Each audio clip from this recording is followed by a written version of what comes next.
Welcome to Zoom In, Zoom Out, your global look at news from Taiwan. I'm your host, Alec McDonald.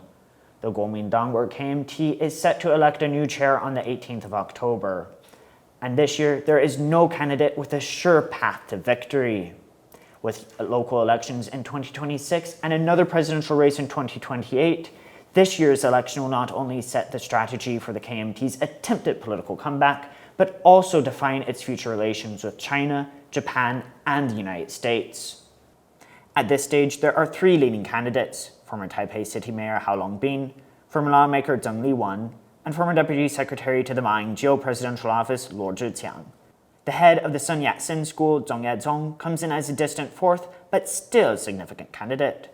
Today, to discuss the KMT chair race and its implications for the future of the party, we are joined by political analyst Courtney Donovan Smith.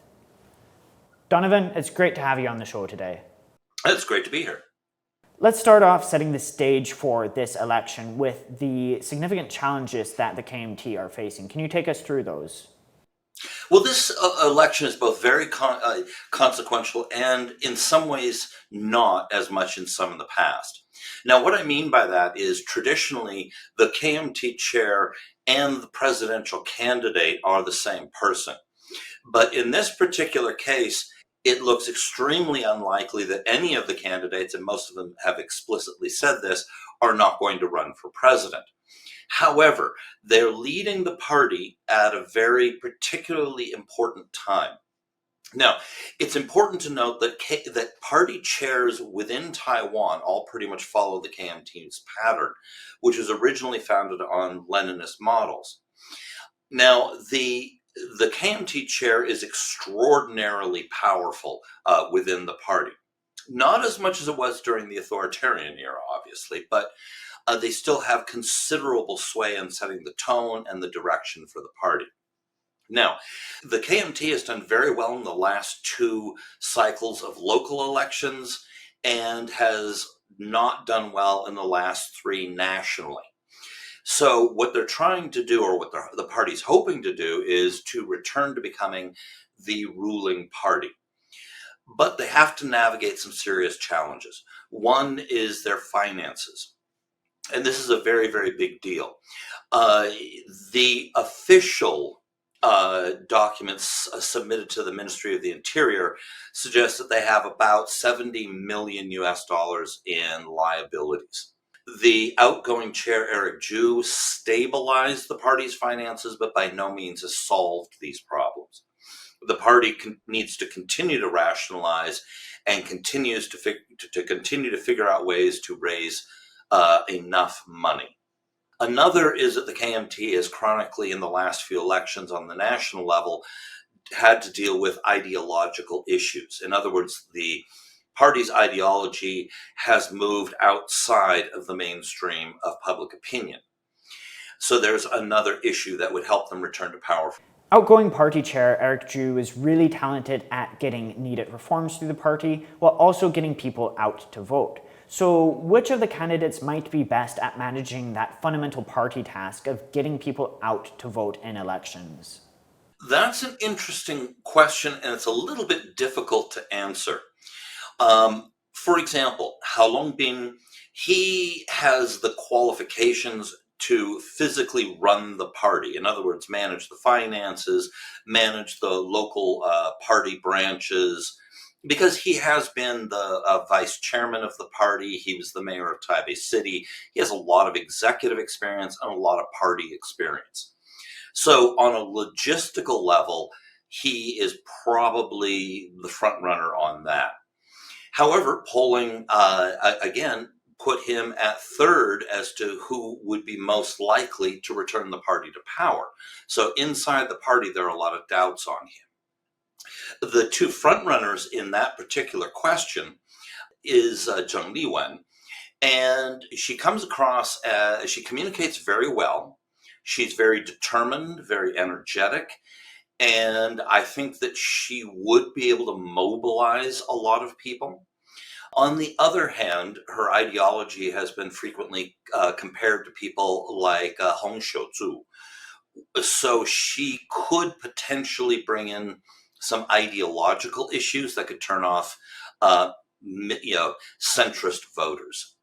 Luo Zhiqiang, he's a talk show darling. He's a very excellent communicator. He's also very, very good at self-promotion and online promotion, meaning that he's very good at drawing a lot of attention to himself and issues online.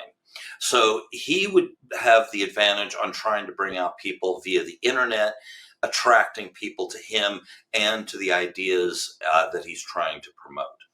So in terms of recent debates, where's the KMT heading with regards to their policy on relations with China? All of the candidates are far deeper blue than the current party stances. So it's a question of deep blue or deeper blue. So this is a party moving very, very much and very strongly toward the party's core ideological base. Now, the party right now in national polling, for example, in Formosa, for the first time in many years, has now come out as the most favored party in the country. They also came off of not losing the recalls, but they're spinning that as a victory. So the party right now has the wind behind it. And I think that has led to, partly because of the candidates who happen to be running and their personal ideology. But on the other hand, I think that also there is a sense of confidence within the party that their core ideology is coming back. And so definitely all of them are very strong on improving relations with China. And then in similar terms, what about their relations to the United States and Japan? None of the front runners are exactly anti-American, but they're definitely more American skeptical. So they are much more likely to criticize the United States, particularly Hao Longbin recently has been talking a lot about standing up to the United States, or not kneeling to them is the way he puts it. And then there is the interesting question of Japan, where the KMT has traditionally been a little bit more Japan skeptical. A lot of this comes from historical reasons in the Second World War. But none of the candidates would like to break relations with Japan or necessarily be unfriendly with them. But again, I think that none of these candidates would be anywhere near as friendly to Japan or the United States as the current DPP administration. However, they would be considerably friendlier with China than obviously the DPP has experienced. In a recent article, you pointed out that more females are starting to win elections, particularly among the KMT candidates. And right now, Taichung City Mayor Shiow-yen is the favorite to be the KMT presidential candidate in 2028. So would her hypothetical candidacy be boosted if Li-wun, the only female running for the KMT chair, were to win?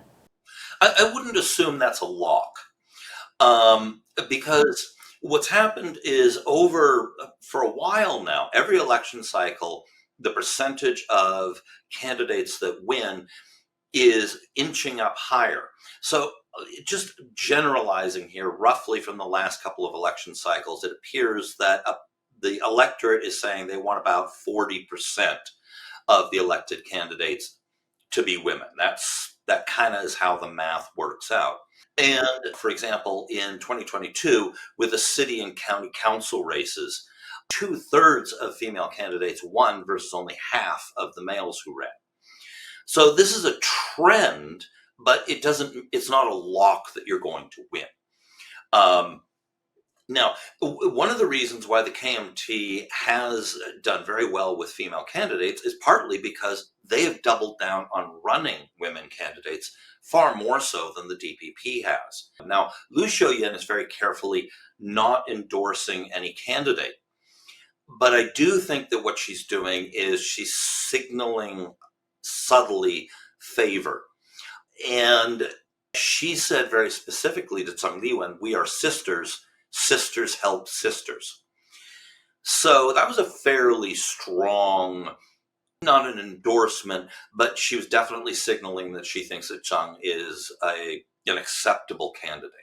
One of the most controversial aspects of the race so far has been the potential return of the KMT's party within a party, the powerful military faction Huang Fuxing. Eric Zhu disbanded them, but candidate Zheng Li-wun primarily has stated that she would actually bring them back. What would be the consequences of the return of this very powerful faction? Well, Eric Zhu disbanded the Huang Fuxing and then folded them into local committees, which of course meant that logistically and financially for the party, this was probably a necessary reform because they had a parallel structure and, as you mentioned, a party within the party. So it was probably a necessary reform. Zheng Li-wun is promising to bring them back. Hao Longbin has talked about considering it. But this is a key faction, possibly the biggest within the party in this election. But by all accounts, they're fairly split. Hao Longbin's father is the legendary Hao Po-chun, who was the head of the Joint Chiefs. He was a premier, and he's a huge heavyweight, and he is his son. But on the other hand, Zheng Li-wun, she's from a military village, a military dependence village in Yunlin County. And she's been playing up her humble roots, but she is also from a 49er family that was exiled after the Chinese Civil War. So she's appealing and has gotten a lot of traction within the military faction. The last head of the Huang Fuxing, for example, has come out and endorsed her. Donovan, to wrap it all up, who do you think is going to win the race? The only opinion poll right now that we can really watch is the Apollo poll, which is about 2/3 of the respondents are actual KMT members who are qualified to vote. In that, Zheng Li-wun has about 30% support, which puts her fairly far ahead of Hao Longbin at 17, and just behind him, sort of nipping at Hao's heels, is Luo Zhiqiang. However, there's several things that can shake out here, because that leaves a lot of people still in the undecided category and who may switch their votes through strategic qibao voting. So the big question marks are, as the front runner, you've got Zheng is, of course, the knives are out for her. On the other hand, behind Hao, you've got the big institutional players. Now, that's important because if the big institutional players are afraid of Zheng Li-wun, then they're going to pull out all the stops and really work to mobilize their supporters. If they think she's kind of acceptable and they don't pull out all the stops, then Hao's pretty much doomed. From Zheng Li-wun's side. So again, the knives are out, so who knows what'll come out and how they'll attack Zheng as the front runner. And we'll have to see what and how this institutional support for Hao manifests on the ground. Donovan, it's been great having you back on the show today. It's been great to be back on. This has been Zoom in, Zoom out. If you liked today's episode, make sure to like, subscribe, and leave a comment below. You can follow Taiwan Plus News for additional news content. Thank you very much for watching. Until next time.